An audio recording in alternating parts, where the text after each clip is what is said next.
Hello everybody, it's me, Miss Lonnie, Lonnie Thompson, to those of you who don't know me and my other lifestyle. I'm just here to tell you about this new video I'm going to post. I'm calling it Car Confessions. Me and my daughter had a few errands to run and a doctor's appointment the other day, so we just went to be checked out and things. And while we were waiting, I decided to get some footage about what the doctor said happened to me on my last hospital stay. So, and basically I'm going to call it Car Confessions because I did a lot more than just talk about what the doctors had mentioned to me regarding my troponins. I was just having a moment and it just came out at the wrong time. I really wish I didn't have a record, but here's some things that I like to call Car Confessions. So look for more videos to come for this learning experience that we're going to share together. So, live to learn, learn to live.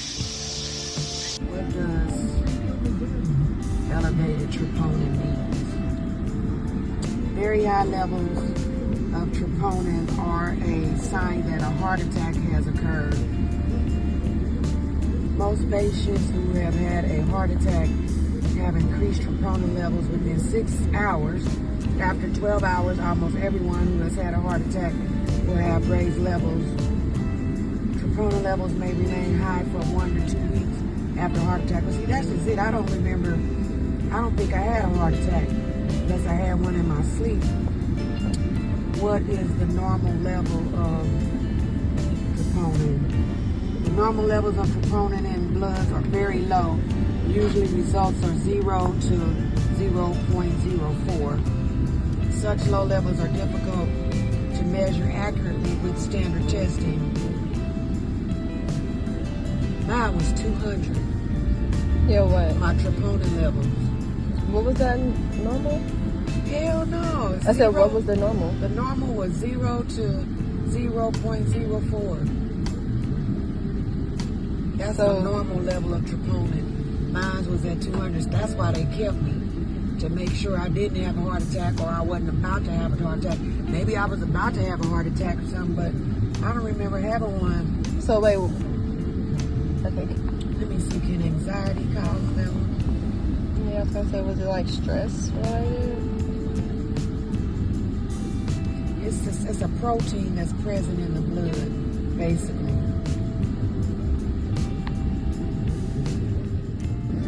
The median maximum troponin was 0.03 with a range of 0 to 647, and the median change in troponin was 0 with a range of, that's the same number. So I was at 200, so I don't think I had a heart attack or anything. I just woke up with chest pains real bad. You were probably about to. Because didn't Daddy say he had chest pains? Yeah, he kept complaining of chest pains. But your daddy, the heart attack he had was a widowmaker. But a lot of the symptoms that he was complaining about, I didn't relate it to the heart at all. Because he was complaining about his chest hurting. He could barely make it through mowing the lawn.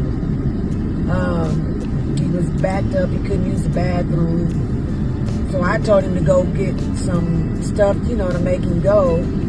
He went and got some of that elixir stuff they give you before surgery. And he used the bathroom. He's like, oh, I feel so much better. We was, joking and shit about it. And, but he was still exhausted and tired. And I should have told him, I should have just tricked him and took him to the hospital anyway. Because probably maybe 2 to 3 weeks later, he was gone. And I felt real bad. I still feel responsible for it sometimes. I'm sorry, I'm about to cry. I still feel responsible because as a wife, I should have made him go. But he never went to the fucking hospital. Never. That's men though. But men like I mean, it's crazy. He would always heal himself anytime something happened to him. He would literally heal himself. He had a big ass hole, a spider bite, and I kept telling him, Sean, if you don't want to go to the hospital for yourself, at least go for me. You know, because that spider could poison you. I mean, and he had a big ass hole. It was just eating his fucking foot. And he still wouldn't go to the damn hospital. And he soaked his foot in apple cider vinegar and peroxide. And I'd be damned if that shit didn't heal his foot. Like it was never there. I mean, and he had like a half a lemon-sized hole in the bottom of his foot from that spider eating his shit. And I was like, well, you know, just go. And he said, why don't you just trust your man? I know what I'm doing. Like, Trying to be Dr. Sabian. trying to be Dr. Sabian. He just didn't believe in modern medicine. He never went to the doctor as long as we've been married. We've been married 25 years, probably together 35 years, and into was like the health clinic, making sure his shit is good. That's about it. He ain't never went to no other doctor. And I just don't get that with men. I think they're afraid to hear something's wrong with them, but I'd rather you hear something's wrong with them than I'd rather finding hear out. something wrong. But a lot of men is very, you know, especially when it comes to like sexual stuff, they embarrassed. They don't want to sit in there. Sit your ass in there and make sure you're good. Who cares who's in there with you? They in there for the same thing or maybe not. You know, but you got a private doctor. I used to beg him to go, sure. and he would never go. And the last thing he said to me was, I can't breathe. And he was gone. He's gone.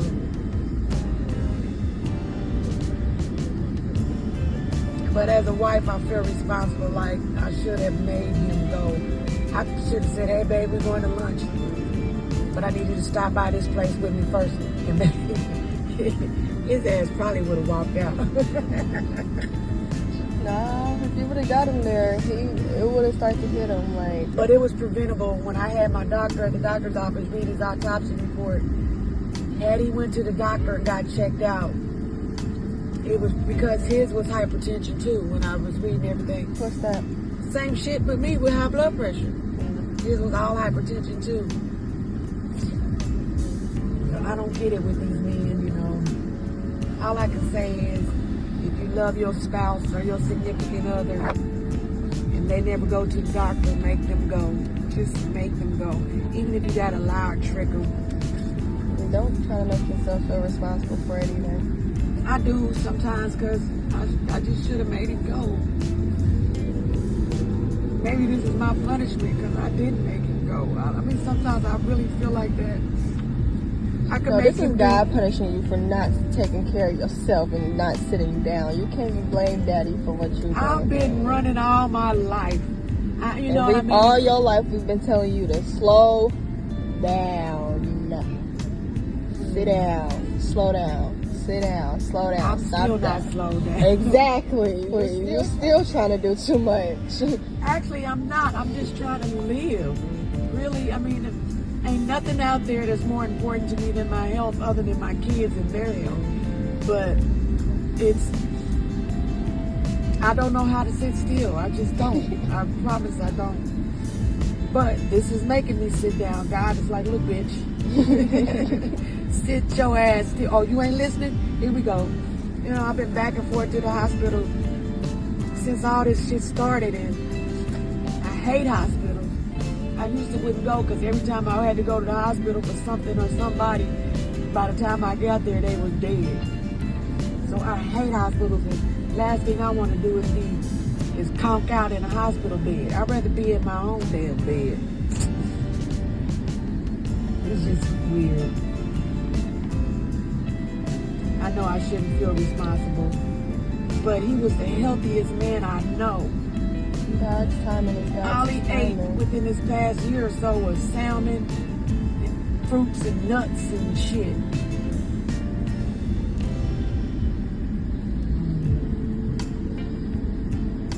Oh well, it is what it is, I guess, but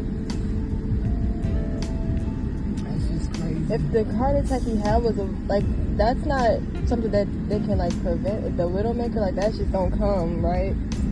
Well, Even if but you would have took him to the hospital, it probably could have still took him out. no, because they could have. he had the widowmaker heart attack because he had hypertension, which is high blood pressure. They could have gave him medicine. Like when I went to work one day, I could just see my heart beating through my coat. I hadn't got my coat out. So I'm inboxing the lady, one of the nurses. I was like, hey, is it normal for me to see my heart beat through my chest? She was like, oh gosh, no, come back, let me take your blood pressure. I get back there, my blood pressure was high. So they scheduled me an appointment with the doctor, and I was during the process of them regulating me on blood pressure medicine is when I had the dissected aorta. So they either didn't give me a high enough dosage to lower it, but I had all these tests and stuff ran on me. This had to be like January or February. And the day after my birthday, on my way to work, I had a dissected aorta. If I wasn't on the phone talking to your auntie, I probably would have died. Because she called 911. And because she was like, that didn't sound right, sis. I was like, oh God, it hurts. You know, I'm like, I thought I was having a heart attack. I said, let me call you back. I'm going to call 911. She said, no, don't hang up. I'll call 911 from my office phone. But she worked in Belton. So she called Belton 911. I think they transferred her to Kansas City, and that's how I ended up in St. Louis. You know, I thank God, because like I said, 9 out of 10 people don't survive it. So me and your Uncle Victor are very lucky. You know, he got it to the hospital in time, and I got to the hospital in time. But it's not this, you know, a dissected aorta is, they don't care how old you are. I think Victor was probably in his 30s or early 40s. And I'm 50 when I had mine. I'm 52, right after my 52nd birthday. That's why I say I was born again. You know, not born again in the sense of coming to know Christ or anything like that, but hell, had I not made it to the hospital, I would be dead. So I look at it's like a second birthday to me now. In fact, maybe I get a tattoo that says 3/21/22 on it. So now, you know, I got shit to do. And for a long time, like I would be sitting in a hospital room, just meditating and thinking about shit. And that's when it came to me that my voice has to be my calling or my purpose. You know, everybody has a purpose in life. I used to think singing was mine, but I think just my voice in general, because I do have the capability of reaching people through a lot of things, whether it's singing, talking, or whatever. I mean, I don't really have like a lot of social media followers, because initially when I first started the whole social media thing,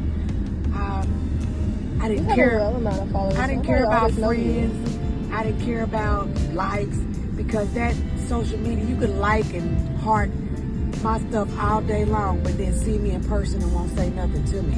Okay. So I could give two fucks about a social media thing. However, because I am gaining followers, and I know it's probably just through my personality in general, you know, I'm not a superstar or anything, but you know, you have that energy, people naturally gravitate towards you. Yeah, you know, people do naturally gravitate towards me, and I respect that and appreciate that. And those that don't, I respect and appreciate that too. Because guess what? I don't want your negative energy falling on me. I got enough of my own.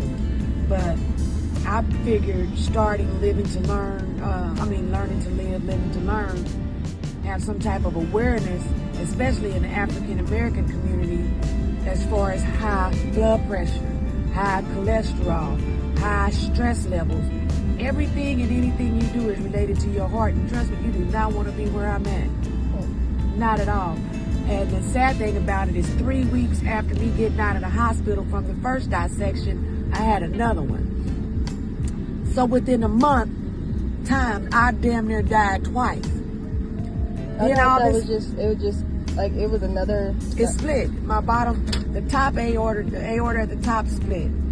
They repaired that, and I was in the hospital for a while. Are you sure it wasn't already torn down there and they just didn't see it that far, or it just torn?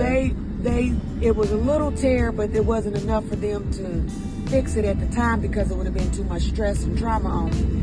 So whatever they did, they thought it would hold up. So they put that cap over it. Or is that for the... No, I ended up getting the stents. I got stents now because when I woke up that day in all that pain, I just thought I slept wrong. So I took a pain pill, went back to sleep. And then finally I was like, Goldie, I think I need to go to the hospital. This pain ain't going away. And that's when they found out I had all this fluid on my lungs. And I went to sleep that night, the fluid probably would have suffocated me. But during them x-rays and the CT scans is how they found that my descending aorta had started splitting up. So I had to go back to emergency surgery to get that repaired. And all of this was just within a month. And now I'm dealing with the back and forth with the fluid keep coming back. This last visit to the hospital, fluid? It wasn't fluid, it was my troponin levels. That's why I was looking it up to see, what it means and stuff, because they were like, they explained it, but I wasn't really sure. And see, that's another thing too when you go to the hospital and stuff. You gotta know what to ask these doctors. Because if you don't ask the right questions, they're not gonna automatically tell you. And that's one thing I hate about doctors. This is my body. Don't be withholding information from me that's, I can look it up and do research myself, and then they want to tell you, don't look on the internet. The internet is just going to have you all scared and confused. Well, then you clear it up. You my damn doctor. You can look at my face and tell I'm scared. So you clear it up. So I got to research it myself and get scared shitless. Like the last time I looked up, what was that I was looking up? Congestive heart failure. It said most people with congestive heart failure die in 30 days. If they manage to live past 30 days, they die within a year. That shit scared the shit out of me. I sent it to Sherna. I said, look what I found on the internet. She said, I'm going to take your phone from you. I'm going to need you to stay off the goddamn internet. No, I need to know what's going on with my body.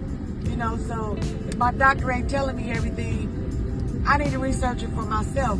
The good thing is I work at a heart clinic, and every doctor that works in my clinic, I damn near saw at least all of them already.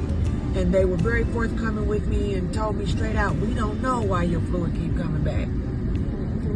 So at least they was honest with me and tell me all they can do is what they did was, cut out the lining so the fluid won't keep building around my heart.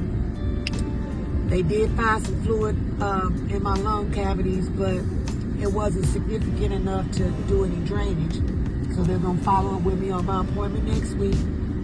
If the fluid is back then I'll be getting it drained pretty much. But for right now, they don't think it's significant enough to drain, which I'm grateful because that shit hurts. Oh my God, it hurts. But for the most part, I'm here. I'm still breathing, and I'm trying to tell everybody that I know to take care of themselves. If you have been diagnosed with high blood pressure, make sure you're taking your pills. If your blood pressure is Change up your diet. Changing your diet is the best thing. Dude's Instagram, he's really smart because he was going through a lot. He had heart failure and diabetes and everything. He looked up Dr. Sadie's diets. He made his own I looked up medicine Dr. Sadie's diet stuff, but that stuff is so expensive. But it's worth it. It really is. But what I want to know is, can I take that stuff and still take my all these medicines I'm on? That's the thing. If you change up your diet and switch over to like natural medicines and stuff, you don't have to take those medicines. I can't just stop my medicine cold turkey today. Okay, I'm gonna stop taking this medicine. It's like it's a transition diet. Right, that's what I'm saying. How do I transition from modern medicine to herbal stuff? Yeah, you can. There's like a transitional diet. You just have to research all his I'm gonna send the dude's Instagram to you or his Facebook if I can find it. There's like a transitional diet that you can take if you want to start eating right and get. Well, Kiki's gonna send me some sea moss tea that and stuff too. bladderwrack and elderberry, all that stuff. She's gonna send me some of her tea, and she's already sent me different recipes. But a lot of that shit is so nasty, I don't want to eat it. But I will to save my life. And I'm gonna start a fast on Sunday. I'm not gonna go cold turkey and stop eating, but All I'm gonna eat is water, Yeah, I was gonna start eating salads and fruits. fruits. Water, salads, and fruits.